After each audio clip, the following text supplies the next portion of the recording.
Hi and welcome back to my channel, and of course I'm Arlena, and today I will be sharing another special video with you. And in today's video I will be sharing with you some of my favorite Christian fiction authors. Well, I have quite a list. Back in the day I loved to read. I still love to read, but unfortunately sometimes I don't have the time that I would love to read. But one book I always make sure and I always make time to read, and that's the Holy Bible. But also I love to read Christian fiction. Christian fiction is something that I discovered oh my God, in 2001. And I remember I was saved and I was still reading that secular stuff. And a sister in Christ saw me reading that. She was like, you need to stop reading that stuff. I'm like, so what do you expect me to read? Do you expect me to read the Bible the whole day? No, there's nothing wrong with reading the Bible the whole day. But I just asked her, do you expect me to read it the whole day? And she said, no, you need to be reading some of this. So I'm like, what is that? She said, Christian fiction. I'm like, Christian fiction? I had never heard of Christian fiction. So she started to explain to me a little bit about this book. It was actually a series. And actually that series was the Left Behind series. And when she started explaining to me that it's a Christian fiction series that is based on the book of Revelation, my senses peaked up, because now I knew this was something that I definitely had to read, because what book is more suspenseful or frightening than the book of Revelation? Well, then again, if you are saved and you know of the word, the book of Revelation doesn't frighten you. But I know it was something I definitely had to read, because I just wanted to make sense. How do you actually make this book a fiction book? And it was truly awesome. And the first book I read from out of that series, because when I went to the library, by the time I discovered that, it had already been out. But the only book from that series that I was able to get at that particular moment was the book 2. And that was A Tribulation Force. And I was hooked. And that's actually by Jerry B. Jenkins and the late Tim LaHaye. So that's how I came about with the Christian fiction. And then also many years ago, I was in, those mail order book clubs. I was in the Book of the Month club, and then they had one that was the Christian book club. I don't know if they're still around, but I got a lot of my books from those book clubs, and I actually had built a library that went with me from New York to California, California to Florida, Florida to St. Martin. And unfortunately, in 2017, Hurricane Irma decided I didn't need to read those books anymore, so she took them and went with them. But that's okay, because that's all water under the bridge. We're starting a new library over again. But in the meantime, I just wanted to share some of my favorite Christian fiction authors. So here we go. First up, none other than Miss Francine Rivers. I love Francine. I love Francine Rivers. I think she's an amazing author, and she loves writing biblical, historical Christian fiction. Sometimes she'll do some contemporary stuff, but a lot of times mainly she focuses and she, on the historical Christian fiction. But she does also do contemporary stuff as well. Contemporary subjects, not contemporary fiction. And my favorite book by her, and she has a slew of books, is Redemption Love. Redemption Love is actually based on the book of Hosea. It's a powerful, powerful story. I had the privilege of purchasing that book for the first time in 2004. I was living in Florida, and I stumbled upon a small independent Christian bookstore, and I walked in, and there it was sitting right there. And I've always heard of the book, but I just didn't get around to reading it. But it was staring at me smack dab in the face. I went into the bookstore because I wanted something to read, and it was sitting there, and I said, you know what, this is the time for me to get that book. And let me tell you, I don't ever regret that purchase. I had that book for 13 years. And that book went with me from Florida to St. Martin. And then, like I said before, after Hurricane Irma, it went through the door. you know, but I had that book for many years and I had the privilege of reading it twice. The first time I read it in 3 days, and I only read it in 3 days because I had to go to sleep, unfortunately. But it was an amazing, amazing read. Another book that I also loved, that I read from her, is Linear. Well, actually, I'm sorry, the Bathsheba. It's from the Linear of Grace series. That was also an excellent book, which is based off of Bathsheba, which was at that time David's concubine, and who later became his wife. It's a very wonderful story, a story of grace and, you know, love and mercy. Great book, and it's very small. It's nothing thick that you can't finish. It's a really good book, really good book.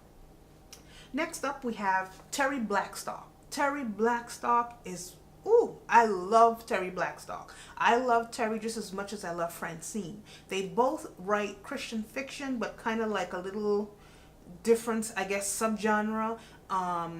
Terry kind of more specializes in Christian fiction suspense. Amazing, amazing, amazing. My first book that I read was the Cape Refuge series. That's I think it's a series of either 3 or 4 books. I can't remember, but I think it's 4. And let me tell you, it's amazing. It's I fell in love from the moment I read the first book in that series. I was hooked. I became a Terry Blackstock fan to this day, and that was like about that was since like 1997. So I'm still a fan. I love her work. Her work is great. And she kind of started out writing secular fiction, and then she walked away, followed the Lord, and of course the calling of the Lord, and she started writing Christian fiction, and it's really been wonderful. So it's, you know, it's suspense mixed with that word. It's just awesome, awesome, awesome. So check that out. Next up, Robert Whitlow. I love Robert Whitlow. Robert Whitlow is my favorite male Christian fiction author. I love his work, and his is also suspense, kind of like Terry Blackstock. The only difference, because he's a lawyer, and a lot of his books, they're centered on those legal issues that go on behind the scenes. And my favorite book by him that I read, actually I read I think like 3 books by him. The first one, which I had the privilege of owning, is The List. I love The List. I recommend The List to anyone that I speak to. I always recommend Robert Whitlow. And when I recommend that to them, I say, listen, he has a lot of books. Get The List first. The List is very informative, very, very bone-chilling, but truthful. Even though it's fiction, the storyline and the premise of the book, I mean, it's stuff that goes on in everyday life, and it kind of shows you how darkness and evil fight against each other, and how in the outcome, of course, light always wins. Next up is Frank Peretti. Now, I've had the privilege of reading 3 books from Frank Peretti. I always get mixed up with these 2 books. I can't remember which one is which one. I read The Prophet. I know The Prophet, so that's not the one. That's a great book as well. One of them is entitled This Present Darkness or Piercing the Darkness. I can't remember which one is which one. The one that took place in something with a school, I never really got a chance to finish reading that one. But there was another one where I think it was in the town of Asheville, where it's this pastor. That is a powerful, powerful book. That book will help you, by the grace of God, to open your eyes to understand a lot of things that go on in the spiritual realm. And especially when you see certain people behaving in a certain way towards you, it'll help you to understand. Because prior to that, I didn't quite understand too much. But after reading that book today, when I see certain people acting a certain way, I'm like, oh yeah, that's that moment I read about in that Frank Peretti book. It deals with spiritual warfare and a kind of like a Christian fiction setting, but a lot of what he writes about is stuff that we experience as believers. So it's a great book, and there are two books. I had the privilege, I purchased those for myself as a birthday present. I think it was in 2016, and I had the privilege of reading them. The Prophet also is a very great book, and there's some more books by him that I want to get a chance to read, when I can. But great author, I recommend him. I also had the privilege of reading a book that he co-authored with Ted Decker, which was The House. Lord have mercy. You think Stephen King crazy? Put him and Ted Decker together? Woo! It'll knock your socks off. But the good thing about it, it shows you how the Lord works. Despite all that evil we may be facing, that there's always light at the end of the tunnel as long as we have Christ with us. Next up is D. Henderson. Now, when I was in those book clubs, you had to select a book by a certain date or else they would just send you something. And I was so busy oftentimes because back then I was in college as well as working a full-time job. So sometimes I didn't have time to keep up with stuff. And of course I didn't check off the box or send back the card or replied online that I don't want the book. So it came and it just sat there for years. And when I said years, I really mean years. I never touched it. Now, when I got to St. Martin, when I was moving back to St. Martin to live, I bought quite a bit of books, and the list was one of them that I bought to take back with me, which was by Robert Whitlow and Abiding Hope as well. I bought that. I had One Night with the King, so I had a couple of new books that I specifically bought, because back there we don't have that, in St. Martin, and I love to read, like I said to you. So I took those back with me, and I read all the books. So I wanted something to read. There was nothing else left but that one book. So I had no choice. I had to read it. And let me tell you, I picked up that book and I read it. I can't remember what was the name of that book, but it was one of the books from the O'Malley family series. Oh my goodness. Talk about a gem and a treasure. I became a fan after that. That was it. And I read a couple more pieces from the O'Malley family series. Great books. Great writer. She's kind of like a female version of, would I say like Terry Blackstock mixed with some Robert Whitlow. Great. Great suspense, Christian fiction suspense writer as well. Great stuff. Next, we have Jacqueline Thomas, who's an African-American author. She was an author that was very popular, back in the early, I would say the 90s into the early 2000s. Her first book was The Prodigal Husband. And, that says that, the title speaks for itself. And if you've read The Prodigal Son, which is Luke 15, or is it 17? Luke 15. I think it's Luke 17, but it's Luke. And it's kind of like, if you read that story, it's kind of almost like the same thing. I'm back. I'm sorry, my camera kind of cut off, so I'm back. Yes, I was talking about Jacqueline Thomas. Jacqueline Thomas is an African-American Christian fiction author. I haven't seen her too much on the scene lately. When I last checked, about a couple of weeks ago, it seems like, I don't know, I'm not sure. Don't quite quote me on this. It looks like she kind of went back to writing contemporary fiction, so I'm not sure. But she has some great books. And The Prodigal Husband, like I was saying before, it's kind of like The Prodigal Son. It's just that instead of the son, it's the husband. And it's a great story. Great story. But I think my favorite book by her is Jezebel. Oh, you gotta read Jezebel. It's a tearjerker. The name speaks for itself. If you know who Jezebel is, well, this one will give you a run for the money as well. But it's a great story. You have to read it till the end.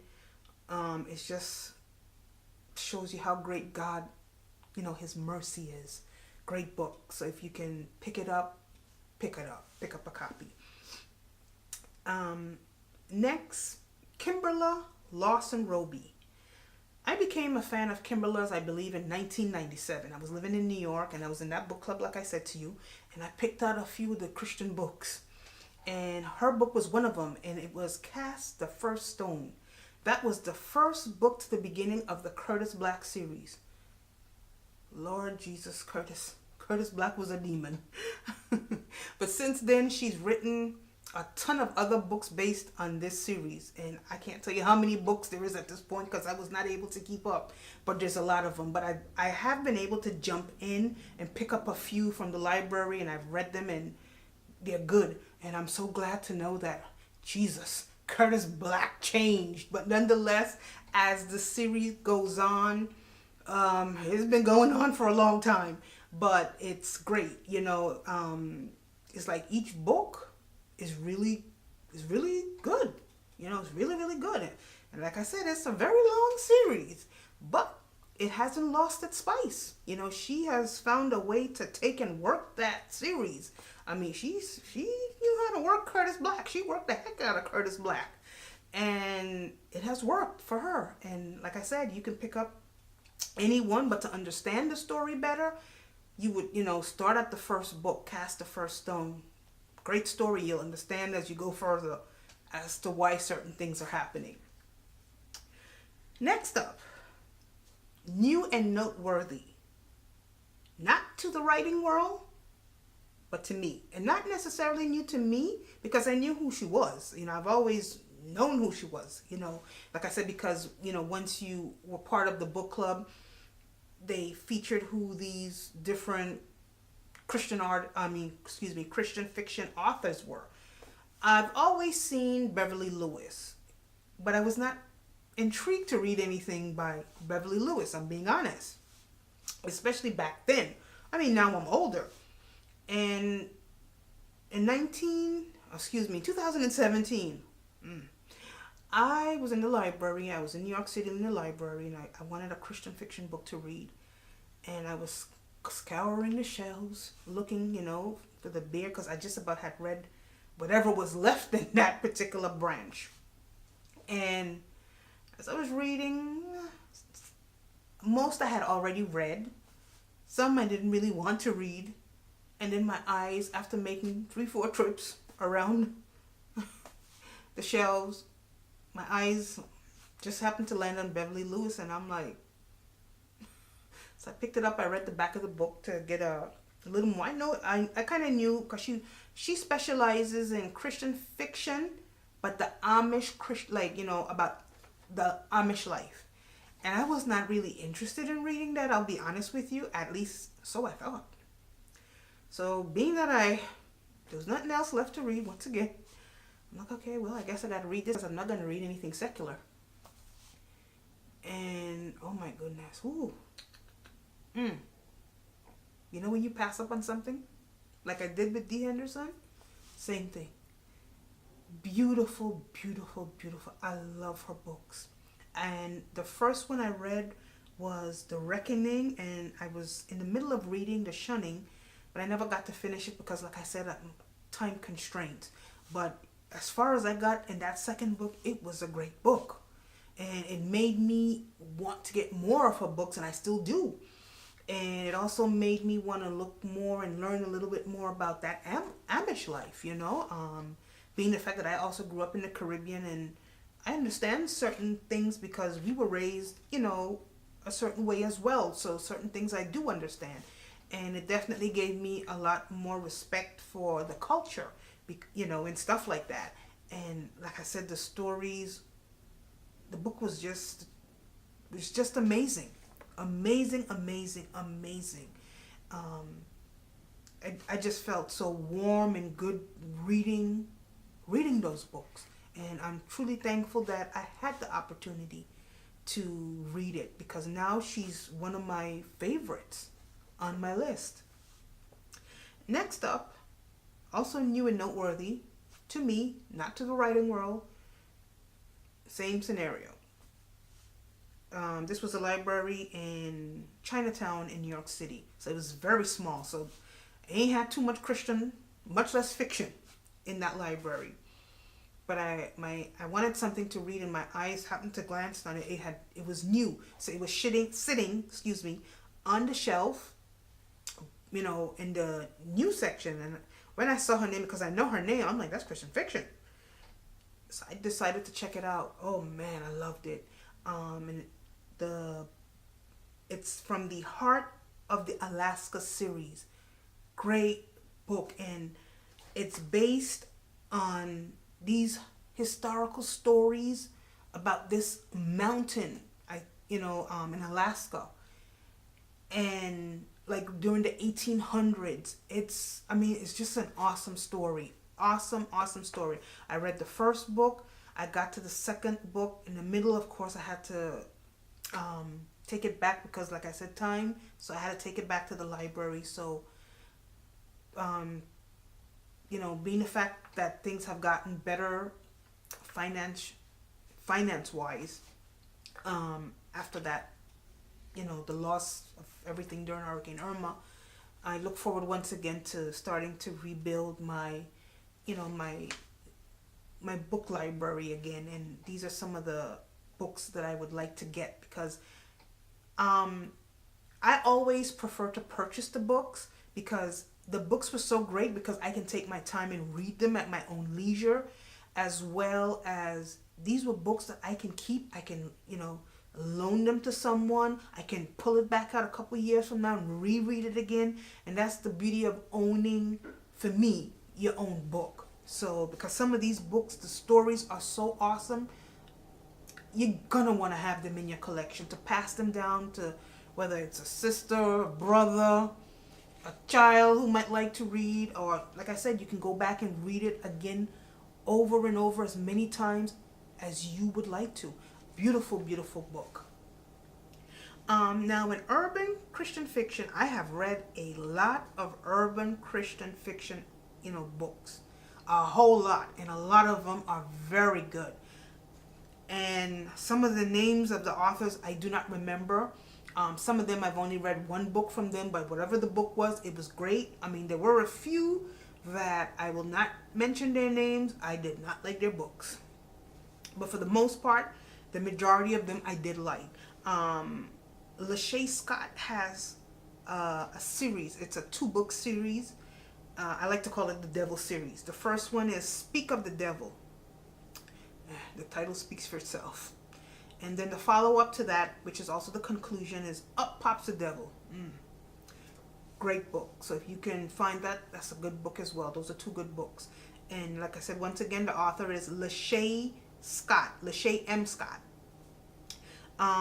Michelle Andrea Bowen. I read her book years ago. Church Folk. Ooh, Lord, if you want to be hollering and hooping, you need to read Church Folk. If I remember correctly, I think there was a book too. And I read that too. Hey, you got to read Church Folk. It'll leave you rolling. And I also had that in my collection as well. And that was one of the books that also, Irma decided to take it and go with it. And then Victoria Christopher Murray's another great African American writer that writes, Christian fiction. The first book I read from her was Temptation. Temptation was very good. Lady Jasmine, there's a Lady Jasmine series. I read that. There's a couple of other that I read from her. I don't remember the names right now, but she has a slew of titles. You can go and you can check her out as well. Angela Benson, Abiding Hope. Ted Dekker. Ted Dekker, I have only read that book that he co-authored with Frank Peretti. That was bone-chilling.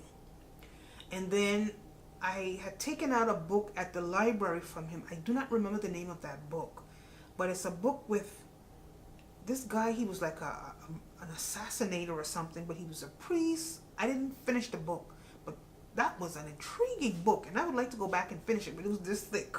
So, of course, I didn't get through it because, once again, I had to take it back, and being the time constraints on my schedule, I was not able to finish reading. But for whatever I was able to read, I definitely liked what I was reading.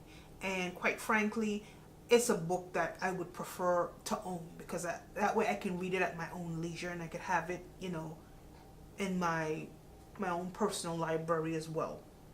And so that's it for this video. The next video, I will be sharing it with you my favorite Christian fiction reads. So thank you so much once again for joining me. Stay tuned for the next video.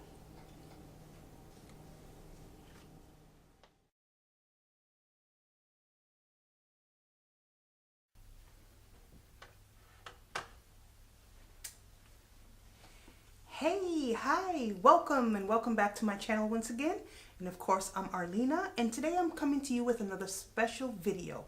And in today's video, I will be speaking, or actually sharing with you, some of my favorite Christian fiction authors.